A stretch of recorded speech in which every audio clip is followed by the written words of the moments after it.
Selamat siang dan salam sejahtera untuk semuanya yang kami hormati, yang kami muliakan, yang mulia Biku Dhamma Subhamaha Thera, Bapak Bante yang hormati, para rohaniawan, para tokoh agama, para alim ulama, yang saya hormati inisiator Berani Bapak Daniel Johan, Ketua TPP Berani Pendeta Lawrence Manuputi, dan seluruh hadirin yang secara khusus berpartisipasi dalam dialog peradaban lintas iman yang diselenggarakan pada hari ini bersamaan dengan memperingati Hari Raya Waisak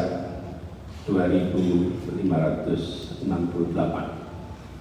dan semua saja yang tidak bisa kami sebut nama satu persatu yang tadi sudah disebutkan namanya. Jadi pertama saya menyampaikan ucapan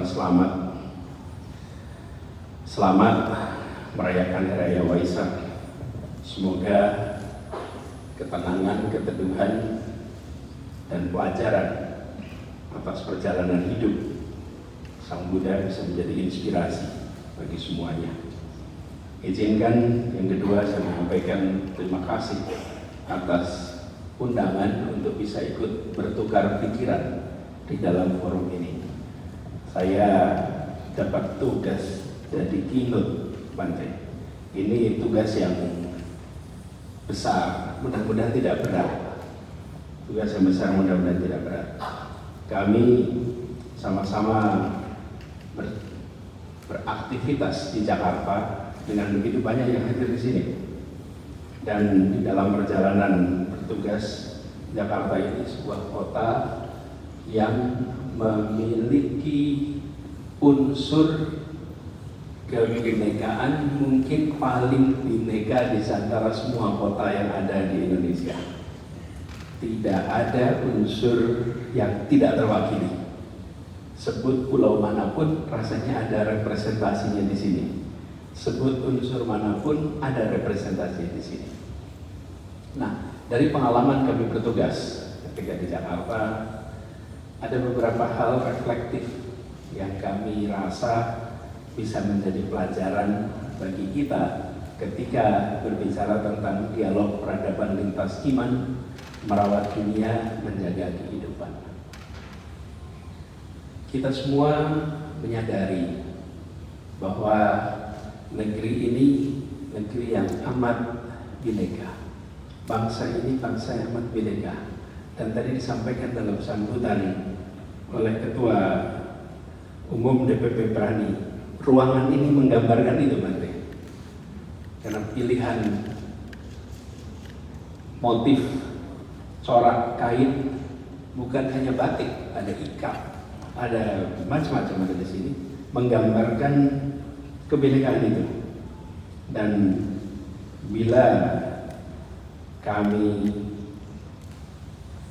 merefleksikan, maka kita akan merasakan kalimat Bhinneka Tunggal Ika yang ada di lambang negara kita, Garuda Pancasila. Itu kalimat yang mencerminkan suasana kita. Ada Bhinneka Tunggal Ika, ada Pancasilanya nggak di sini Garudanya? Oh, di luar Garuda. Itu tapi kita semua hafal. Nah, kalau kita perhatikan di sini kalimat itu, Bhinneka Tunggal Ika. Dan ini potongan, lengkapnya lebih panjang. Saya kira kami refleksikan apa kata kunci di sini. Yang beragam, tapi satu juga. Kata kuncinya, kalau saya boleh berefleksi, Bhinneka Tunggal Ika adalah pada kata tunggal. Tunggal. Ika ini bahasa Sanskerta yang merujuk pada, kalau bahasa Jawa sekarang itu iki iku kui gitu. Bineka yang satu itu. Walaupun anak-anak sekarang banyak yang menganggap satu itu ika, padahal satu itu tunggal. Ika itu menunjuk kepada kata satu. Beragam yang satu itu. Nah, yang unik di bangsa kita, bangsa Indonesia, menurut hemat kami adalah persatuannya. Bahwa kita bisa bersatu, kita bisa menjadi satu bangsa. Ketika kita bicara binekanya, maka bangsa kita bukan satu-satunya yang bineka. Ada banyak bangsa lain yang bineka. Bahkan kalau kita ranking, apakah kita bangsa paling bineka di dunia? Bukan. Ada banyak bangsa lain lebih bineka, lebih beragam. Coba Bapak Ibu boleh Google the most diverse nation in the world. Nanti keluar daftarnya itu. Ranking kita bukan paling atas di antara the most diverse nation. Ada banyak bangsa-bangsa lain yang lebih diverse. Diverse dalam apa? Bahasa. Diverse dalam apa? Etnik, suku, bahasa, agama. Nah, tetapi yang berbeda bangsa kita dibanding yang lain-lain, di Indonesia ada yang namanya persatuan. Bahkan kalau boleh saya sampaikan, Indonesia ini, bangsa kita ini persatuannya sudah seperti persenyawaan, bukan sekedar percampuran. Apa bedanya persenyawaan dengan percampuran? Ini yang ambil IPA. IPA, kita belajar ini kan SMP juga udah belajar ya, nggak harus SMA. Persenyawaan itu adalah bercampurnya unsur-unsur yang membentuk unsur baru yang berbeda dengan unsur pembentuknya. Tapi unsur pembentuknya ada di dalamnya. Kalau percampuran, dia memang menyatu tapi tidak membentuk unsur baru, tidak membentuk entitas baru. Paling mudah sebagai contoh, Bapak Ibu semua tahu air itu rumus kimianya apa? Apa air itu? H2O. H2O itu rumus kimia air. Dari mana itu? Dari hidrogen dan oksigen. Bersenyawa membentuk H2O. Pertanyaannya, apakah air itu oksigen? Bukan. Apakah air itu hidrogen? Bukan. Tapi dalam air ada oksigen dan dalam air ada hidrogen. Itulah persenyawaan. Dia unsur-unsur yang membentuk unsur baru. Indonesia memiliki keberagaman yang luar biasa. Dan ketika keberagaman ini bersenyawa, dia membentuk entitas baru bernama Indonesia. Apakah Indonesia Jawa? Bukan. Apakah Indonesia Batak? Bukan. Apakah Indonesia Manado? Bukan. Apakah Indonesia Timur? Bukan. Tapi apakah dalam Indonesia ada Jawa? Ya. Apakah dalam Indonesia ada Sunda? Ya. Apakah dalam Indonesia ada Batak? Ya. Inilah keunikan dari kita. Nah, di banyak tempat lain, keragaman itu tidak berhasil bersenyawa membentuk satu entitas baru yang tidak merepotkan. Di Indonesia, kita bisa bolak-balik pakai bahasa tanpa merasa ada masalah. Bapak Ibu sekalian, akhir-akhir ini suka ke Taman Mini belum? Biasanya masa kecil ke Taman Mini. Siapa yang sering ke Taman Mini? Ibu sering ke Taman Mini. Taman Mini, coba kalau boleh saya tanya, yang 5 tahun terakhir ini ke Taman Mini Indonesia Indah, jujur? Belum jarang. Kalau masa kecil ke Taman Mini, ada banyak. Taman Mini itu betul-betul untuk orang mini jadinya ya, yang masih mini ke sana. Kalau udah besar nggak salah lagi. Nah, tapi saya ingin berikan ilustrasi. Saya baca anak-anak ke Taman Mini nanti. Anak-anak saya jalan-jalan ke Taman Mini, lalu kami duduk. Lalu di situ saya merasakan fenomena Indonesia yang luar biasa. Apa itu? Ketika kami selesai berkunjung ke anjungan-anjungan, lalu duduk di bukan restoran sih, semacam itu kan ada seperti halte outdoor, tapi ada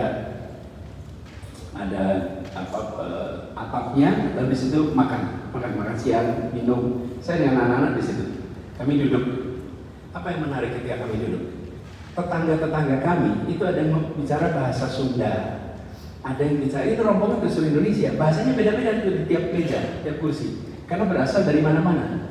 Tapi ketika mereka pesan makanan, semua pesan dengan bahasa Indonesia. Dan tidak ada perasaan beban. Saya bahasa Manado, ganti bahasa Indonesia. Saya bahasa Sunda, ganti bahasa Indonesia. Saya bahasa Batak, ganti. Tidak ada beban sedikit pun. Dan tidak ada orang berbicara bahasa Sunda di situ dikatakan Anda kurang Indonesia. Tidak ada. Anda ketika ngobrol bahasa Batak, tidak ada yang mengatakan Anda kurang Indonesia. Tidak ada. Semua bisa berbahasa dengan bahasa daerahnya dan tidak pernah dianggap kurang Indonesia. Itu dahsyatnya persenyawaan yang ada di Republik ini. Sehingga tidak ada perasaan, oh kalau saya berbicara bahasa Bali lalu saya dianggap saya kurang Indonesia. Tidak ada. Saya sama sekali tidak ada. Itu tidak terjadi di bangsa-bangsa lain, Bapak-Ibu sekalian.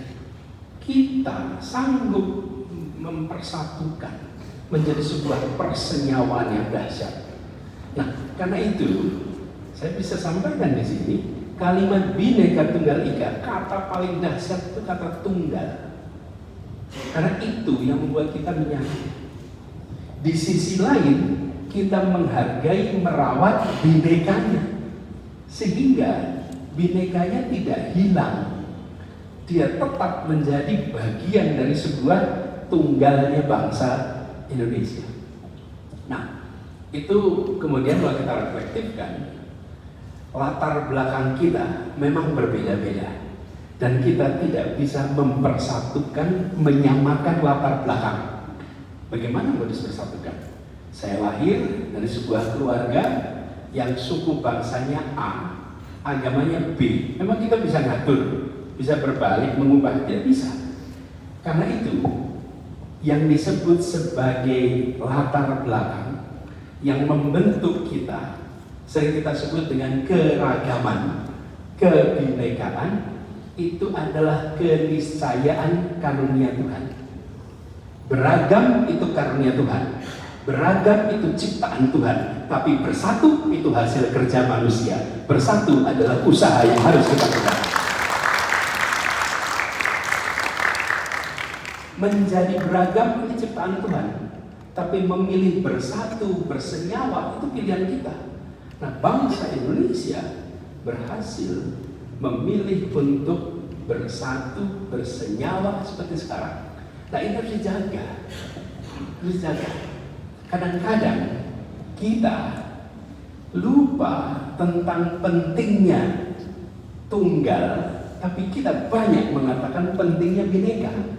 Sementara bhineka adalah karunia Tuhan, tunggal hasil kerja kita. Lah kalau kita tidak kumpul di sini sama-sama, bagaimana terjadi tunggal? Dan bagaimana kita bisa bersatu kalau kita tidak memikirkan secara serius caranya? Jakarta menjadi saksi dari proses persenyawaan itu. Ketika bulan Oktober 1928, para pemuda berkumpul menyatakan Sumpah Pemuda. Yang dahsyat dari sumpah itu, ingat ya sumpahnya itu? Apa sumpahnya? Satu apa? Bertanah air satu, tanah air Indonesia. Lalu berbangsa satu bangsa. Yang ketiga, berbahasa persatuan bahasa, bukan berbahasa satu ya, bahasa persatuan bahasa Indonesia.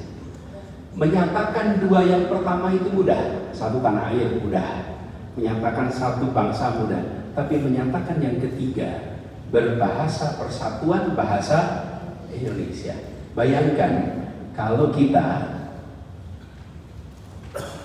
ini Bante berasal dari Kediri, besar di Blitar. berarti bahasa kecilnya bahasa Jawa. Representasi di pertemuan itu pasti John Java. Saat itu jumlah pengguna bahasa terbanyak di Nusantara bahasa apa? Jawa, paling banyak. Pertanyaannya, kenapa mereka tidak ngotot? Bayangkan kalau mereka pulang kampung, ditanya di kampungnya, jenengan ini piye to? Makili Jawa kok malah ngalah. Anda jangan ngomong hari ini, Anda ngomong tahun 28. Belum ada yang namanya Indonesia. Pernyataan di situ pun tulisannya negeri Jakarta. Coba aja dicek. Yang namanya Indonesia masih ada imajinasi. Dan mereka memilih untuk menggunakan bahasa yang dianggap bisa memberikan perasaan kesetaraan, yang bisa memberikan perasaan tidak ada hierarki dan kelas, dan diputuskan menggunakan bahasa Melayu Kepulauan yang sekarang kita sebut sebagai bahasa Indonesia. Itu dahsyat, tidak ditemukan bangsa lain, negara baru yang menyepakati bahasa persatuan sebelum ada negara. Kita 17 tahun sebelum ada negara sudah milih bahasa Indonesia. Ini karena saya tugas di Jakarta kemarin, jadi saya baca dikit-dikit nih sejarah soal daerah Pasar Senen, Pak. Ternyata Pasar Senen ini Bante, pada tahun 30-an itu pusat kursus bahasa. Bahasa apa? Kira-kira kalau tempat kursusnya bahasa apa waktu itu? Belanda? Bukan Bu, kursus bahasa Indonesia. Orang dari mana-mana datang ke Jakarta untuk menjadi Indonesia, syaratnya bisa apa? Bahasa Indonesia. Dari Klaten bahasa Indonesia, kan kira-kira begitu. Dari Manado bahasa Indonesia, dari Parapat bahasa Indonesia, dari mana-mana datang belajar bahasa Indonesia untuk bisa menjadi Indonesia. Coba dicek Sultan Takdir Aris Hambana apa salah satu kegiatannya mengajar bahasa Indonesia. Itu semua terjadi hari ini, semua bicara bahasa Indonesia. Jadi kita lupa kalau dulu kita sama-sama belajar bahasa Indonesia. Nenek saya di Kuningan itu Jawa Barat, beliau bisa menangkap bahasa Indonesia tapi jawabnya bahasa Sunda. Beliau tidak bisa berbicara pakai bahasa, ngerti tapi nggak nyaman. Beliau kalau menjawab pakai bahasa Sunda, menangkap bahasa Indonesia jawabannya bahasa Sunda. Ya nenek saya sudah wafat tahun 70-an, tapi di era beliau ya semua orang pakai bahasa Sunda. Inilah yang disebut menjadi Indonesia, bahasa menjadi salah satu kunci. Dan dengan bahasa itu dalam situasi sulit sesulit-sulitnya sampai konflik keras berdarah sekalipun, ketika masing-masing pihak duduk untuk berunding, maka perundingan itu tidak memerlukan penterjemah. Di negeri lain, kalau mau berunding pakai penterjemah. Di kita tidak ada masalah. Kita ingat pernah ada peristiwa di Kalimantan Barat, antar suku, antar etnik, ada dalam catatan kita. Tapi ketika berunding, perlu penterjemah? Tidak, dan tidak ada beban sedikit pun. Poin yang saya ingin sampaikan adalah persatuan adalah sesuatu yang harus diperjuangkan. Persatuan itu sesuatu yang harus diikhtiarkan. Persatuan itu tidak muncul begitu saja dan perlu kematangan untuk menyepakati unsur-unsur pembentuk persatuan. Nah, kami melihat ke depan kita ingin terus merasakan itu. Apa caranya? Menurut hemat kami, memberikan kesetaraan kesempatan kepada semua. Ketika kesetaraan itu hadir, maka ada rasa keadilan. Begitu ada rasa keadilan, maka kita bisa menghadirkan perasaan persatuan. Dari persatuan muncul kedamaian. Saya mengutip apa yang pernah disampaikan oleh Martin Luther King Jr. Dia mengatakan begini, peace is not about the absence of conflict and violence. Peace is about the presence of justice. Kedamaian tidak ditandai dengan tiadanya konflik dan kekerasan. Kedamaian ditandai dengan hadirnya rasa keadilan. Itulah kedamaian sesungguhnya. Kedamaian inilah yang kemudian harus kita usahakan bersama. Jadi ketika kita bisa memberikan kesetaraan, maka di situ muncul perasaan keadilan. Dari situ muncul perasaan kedamaian. Negara kita memiliki tanggung jawab. Di sisi lain, kita yang berada di civil society harus mengusahakan untuk terus tumbuh pesan-pesan ini. Nah, ini juga yang harus kita jaga persatuannya. Saya pernah reflektif sedikit, ibu bapak kalau ke India, di sana ada kebinekaan yang luar biasa. Tapi kalau bapak ibu datang ke parlemen, mereka bisa bersidang dengan bahasa bermacam-macam. Bisa pakai bahasa daerahnya, bisa pakai bahasa Hindi, bisa pakai bahasa Urdu, bisa pakai bahasa Inggris. Uni Eropa, 29 negara. Bahasa persatuannya apa di Uni Eropa? Ada yang tahu bahasa persatuan Uni Eropa?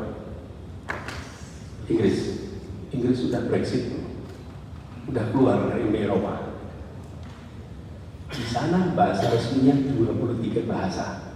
Jadi kalau ada pertemuan seperti ini, se-Uni Eropa itu pada duduk pakai headset belakangnya penerjemah.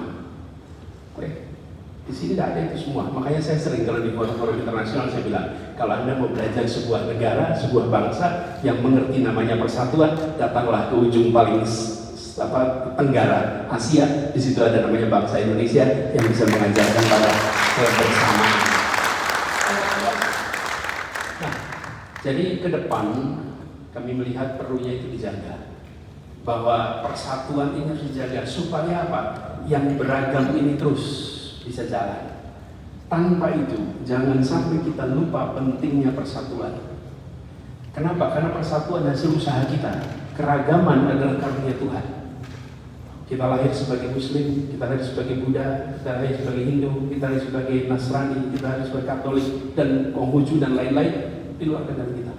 Tapi bersatu apa tidak, itu pilihan kita. Semoga kita semua yang berada di sini adalah pribadi-pribadi yang terus mengusahakan persatuan dan persenyawaan dengan bangsa. Semoga terus ke depan kita tahu persis bagaimana menjaga agar persatuan ini terus menjadi bagian dari keseharian kita. Demikian barangkali yang bisa saya sampaikan. Bila ada kurangnya mohon dimaafkan. Terima kasih. Selamat siang. Salam sejahtera untuk semuanya. Ya, terima kasih kepada Bapak. Kepada Bapak Anies Baswedan, kami mohon untuk tetap berada di tempat. Kami undang Bapak Daniel Johan.